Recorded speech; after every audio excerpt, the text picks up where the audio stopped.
কত কষ্ট করে তাদের জীবন নির্বাহ করে।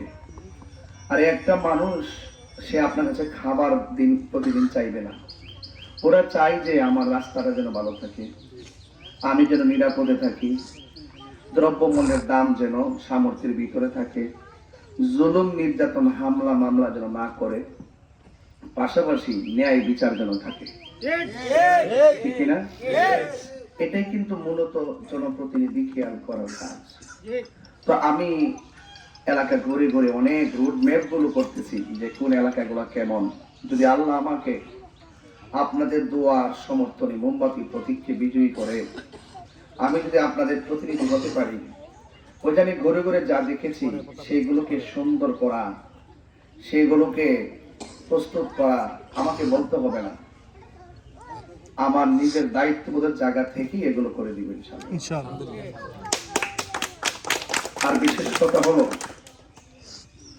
আমি আপনাদের এলাকায় যখন, আজকে তো নতুন না, অনেক বছর ধরে আসি, ওয়াজ মাহফিল আপনারা হাজার হাজার মানুষ আসেন, অস্ত্রসিক্ত নয়নে চোখের পানি ফেলে কান্না করেন, মায়ের ওয়াজ যখন করি আপনারা কান্না করেন, আমরাও কান্না করি, খবর ওয়াজ যখন করি আপনারা অনেক কান্না করেন, আমরাও কান্না করি।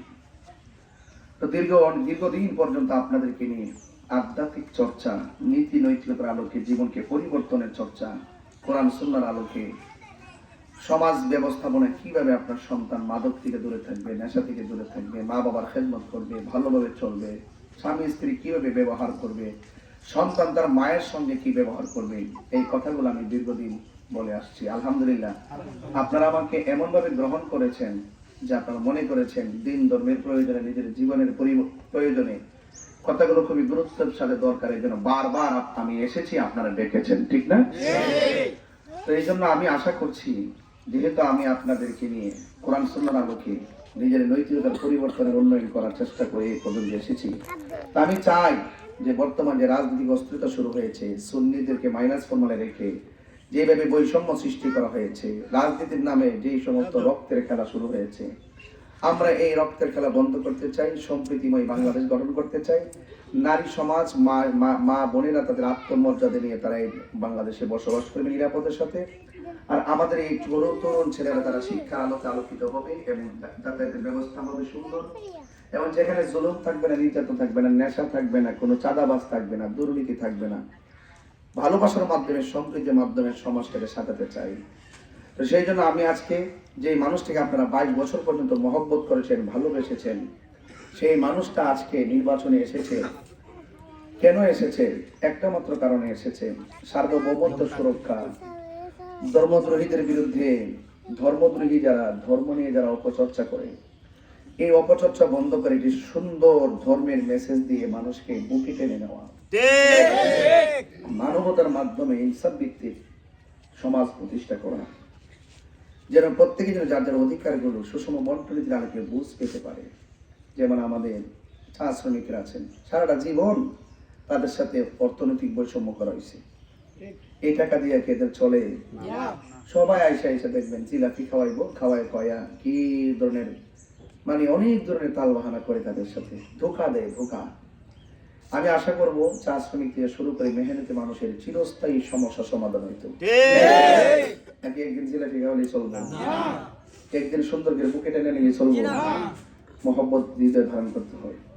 আমি যাকে মহব্বত করবো, হৃদয় দিয়ে মহব্বত করবো, মানুষকে খুশি করার জন্য না।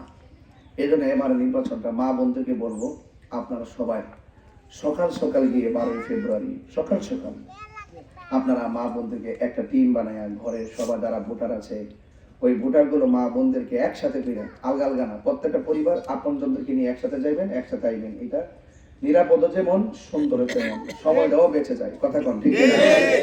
অবহেলা করবেন না। আমি বাড়িতে এসে বলে গেছি, অনেক মা বোনরা এখানে আছেন, আপনারা সবাই সকাল সকাল গিয়ে আপনারা মোমবাতি প্রতীকে ভোট দিবেন। আর আমার বাবারা যারা আছেন আপনারা সবাই সিদ্ধান্ত দিবেন, আপনারা মুরব্বী বাবারা যারা ঘরে আছেন আপনার সন্তানকে সিদ্ধান্ত দিবেন কেন মোমবাতিতে ভোট দিতে হবে, এই জন্য দিলে লাভ হবে কি। আমি আবারও বলছি, আমাকে আপনারা যেভাবে পান, যেভাবে দেখেন, আমি সত্যিকার হতেই যে কোনো ধরনের গেট আপ নিয়ে যে চলাই, আমি মানে ছোটবেলা থেকে পছন্দ করি নাই।